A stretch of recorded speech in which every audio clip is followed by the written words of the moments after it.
अपने दिमाग से सोचने की सीख। बहुत समय पहले की बात है, किसी एक गांव में एक गरीब जुलाहा रहता था जो बहुत ही सीधा साधा और बहुत ही मेहनती था। वह कपड़े बुनता था और अपने परिवार का इसी से पालन पोषण करता था। एक दिन की बात है, जब वह हथकरघे से कपड़े बन रहा था तो अचानक उसकी लकड़ी जोर के आवाज के साथ टूट गई।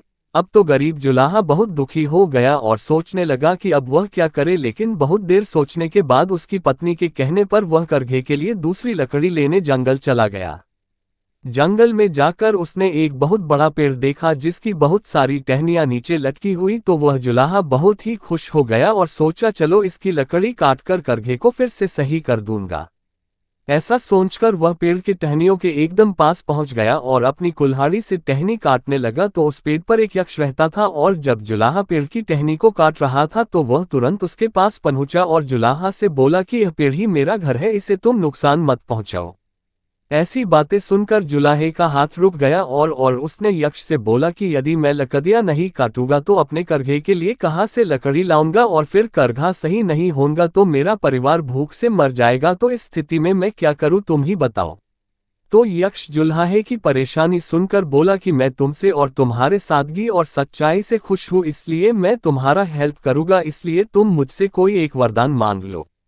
तो यक्ष की बात सुनकर जुलाहा बहुत खुश हुआ और बोला कि यदि आप मुझ पर खुश हैं तो मुझे कुछ समय दीजिए, मैं अपने पत्नी से राय लेकर आपसे वरदान मांग लूंगा।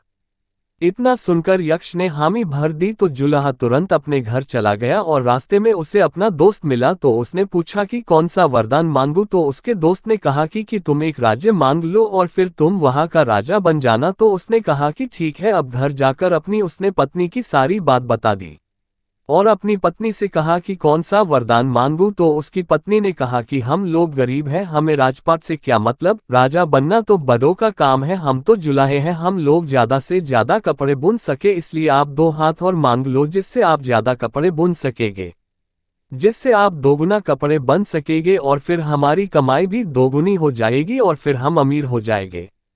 फिर जुलाहा अपनी पत्नी की सलाह को मानकर जल्दी से जंगल में यक्ष के पास पहुंच गया और बोला कि मुझे 2 हाथ दे दो। तो यक्ष ने कहा ऐसा ही होगा और फिर अब जुलाहे के 2 की जगह 4 हाथ हो गए। अब तो जुलाहा अपना मनपसंद वरदान पाकर बहुत खुश हुआ और खुशी खुशी घर जाने लगा। और जैसे ही वह गांव में पहुंचा लोग उसे राक्षस समझकर डंडे से पीट पीट कर मारने लगे। और तो जुलाहा वहां से किसी तरह जान बचाकर जंगल की तरफ भागा और फिर उसी पेड़ खुशी खुशी पास यक्ष के यहाँ पहुंच गया और पीटने की सारी बात बता दी और रोने लगा और कहा कि मुझे 2 हाथ ही ठीक है, सो आप मुझे पहले जैसा बना दीजिए। तो यक्ष ने कहा कि दिया हुआ वरदान कभी वापस नहीं होता है। तो गरीब जुलाहा बोला, अगर मैं ऐसे रहा तो लोग मुझे मार डालेंगे, फिर मेरे मरने के बाद मेरा परिवार भी भूखों मर जाएगा, इसलिए आप दया करें। जुलाहे की बात सुनकर यक्ष को दया आ गई और फिर पहले जैसा बना दिया और कहा कि अपनी जीवन में कभी भी दूसरों की सोच से नहीं खुद की सोच से चलाना सीखो तो कभी नहीं परेशान होगे। तो जुलाहा बोला अब ऐसा ही होगा और फिर जुलाहा कोई भी काम करता तो अपनी सोच और विचार से।